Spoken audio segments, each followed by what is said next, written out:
bring in Sir Ed Davey, who is joining us now. Hello to you, Sir Ed. Thanks for joining us on the programme this morning. You heard what the Chancellor said yesterday. Welcome to our hometown of Wigan, by the way. What did you make of it? I just don't think he's doing anywhere near enough. He doesn't seem to get it. There are millions of families and pensioners who are hurting now. And we've seen a government that's, first of all, not done enough. And then it's dithering and delaying. And they've got to do something now. I'm really worried, Kay, that people out there are getting more and more anxious about the future.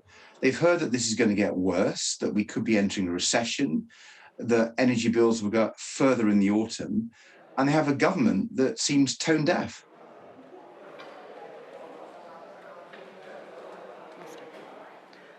Can't hear you very well, Sir Ed, but we'll plough on for now. I'm sure we can sort that out. You want a cut in VAT. The argument is that cutting VAT only benefits those who earn a lot of money because they can afford more expensive stuff and they get a better deal.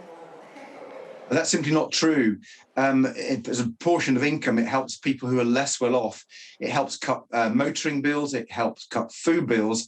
It also helps cut the rate of inflation. And it helps small businesses who are struggling on the high street. Is exactly the right thing to do. And we would pay for it by a windfall tax on the oil and gas companies. So we would deliver a tax cut of £600 to the average family. That's exactly what is needed. It's bold and it's dramatic. I'm proud that the Liberal Democrats are putting forward a constructive, positive proposal. I just hope the Conservatives listen for once. What's the benefit of doing that rather than upgrading benefits? Well, there's room to do both. We've also argued that there needs to be some targeted help on the less well-off and on pensioners. We've talked about the warm home discount, which is money that comes directly off people's energy bills. That should have been increased. It should be available to more people. And we've talked about the winter fuel allowance. I mean, the government seem to be attacking pensioners at the moment. First of all, they've reneged on their election promise of the triple lock, which is costing pensioners billions of pounds. Then they failed to uprate pensions by the real rate of inflation. So inflation is going up by 9%, pensions only going up by 3%. This is a wholesale Conservative attack on pensioners, and it's not right, it's not acceptable. What about, we were chatting to the Mayor of Greater Manchester earlier on in the week, and he was talking about a universal basic income. Good idea? Well, my party has looked at that, and we're going to produce our conclusions. There are quite a few other alternatives. And in the short term, of course, it couldn't be introduced. In the short term, you need to look at things like the warm home discount, universal credit, the winter fuel allowance, and this VAT tax cut. These are the measures that Liberal Democrats want to do, and they're the ones we're focusing in on. Talk to me about, I think it's going to be the 23rd of June for the next by-election. That's what we're being told, not yet confirmed. I'm sure that we'll hear about that later on today. Hearing more about a Lib-Lab pact. Is that on the cards? Absolutely not on the cards, and it's not happening. What we're doing in the Tiverton and Honiton by-election is talking about issues that matter to people in that area. And they're quite similar, actually, to the issues in North Shropshire, where by-election, where we beat the Conservatives last December, a seat the Conservatives held for 200 years. And we saw lifelong Conservatives fed up of Boris Johnson, feeling taken for granted by the Conservatives, switching to the Liberal Democrats. And they were switching because of the health service. You know, difficulty getting appointments with GPs, sort of too few GPs, long waits for ambulances that are getting delayed because the Conservatives have failed to manage our ambulances properly. And then the cost of living, that really is coming up on the doorsteps already. And there's a rural dimension to that, Kay. In many rural areas, the key thing that people depend on for heating their homes is heating oil and LPG. These are two types of heating sources that aren't regulated by Ofgem. There's no price cap on them, and the prices for heating oil and LPG have gone through the roof. So rural households, including rural pensioners, people in rural poverty, are really being hit because the government's just ignored them, taken them for granted.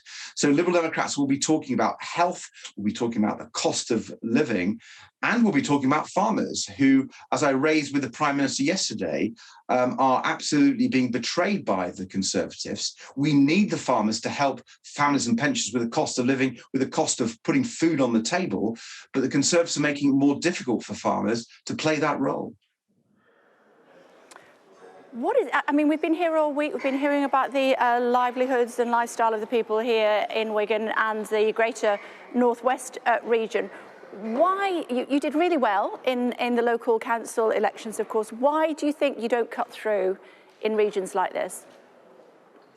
Well, I think we increasingly are cutting through. I mean, in the last 12 months, it's been really clear that the Liberal Democrats are the main challengers to Conservatives in many parts of the country. We had the by-election victory in True Blue Buckinghamshire, Cheshire and Amersham. We had the by-election victory that I talked about a minute ago in North Shropshire.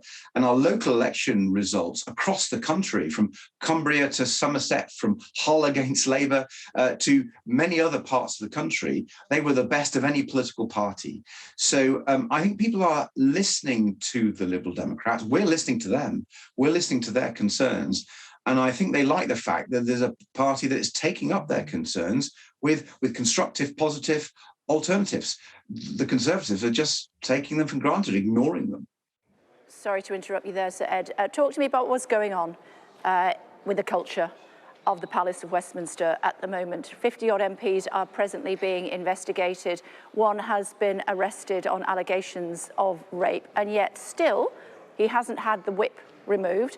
Should that happen? And also, we were speaking to Labour yesterday, they were saying that it needs to be a more rigorous selection process. What do you think? I think it is utterly shocking. There are some MPs who are behaving outrageously and wrong, and they need to be punished. Your viewers, if they behaved in their workplaces in the way that some MPs are behaving, they would lose their jobs. And of course, the whip should be removed. It shouldn't even be a question. Now, he can be suspended. If he there needs to be a due process. I believe in the process of law. But in the meantime, during these investigations, these extremely serious allegations, of course, the whip should be removed. And I can't believe the Conservatives are yet again dragging their feet when one of their own has broken the law. This is becoming a theme.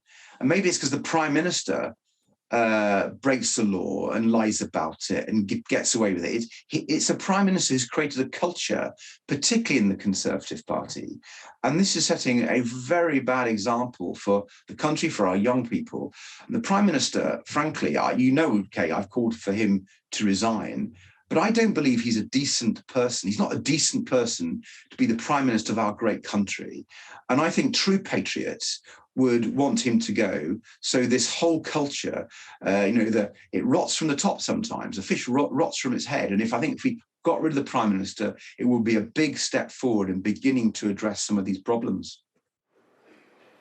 So just to clarify, you're suggesting that it's a culture from the Prime Minister downwards within the Conservative Party, within the government, which means that some feel, allegedly, that it's okay to behave in what is not a satisfactory, in any way, manner for the rest of the country. I mean, individual MPs, individual people need to take responsibility for their wrongdoing. Let's be clear. However, if you have a culture from the top where law breaking is seen to be okay, you'll get people away with it. I mean, let me give you another example. There's so many. The Home Secretary, Priti Patel, was found guilty of bullying her staff by the independent advisor on ministerial standards, who recommended action should be taken. The Prime Minister refused to act against his Home Secretary, despite the fact there'd been an independent inquiry that she had bullied her staff. She's still in place. And at least the independent advisor on ministerial standards had the decency to resign because the Prime Minister failed to follow those recommendations. So this is why I say this Conservative Prime Minister, Boris Johnson, is not fit to lead our country. He breaks the law. He allows his mates to get away with... Thank you for joining us on the programme. Yeah. Sorry, Sir Ed, we must leave it there. Sorry again to interrupt. Thank you for joining us on the programme this morning.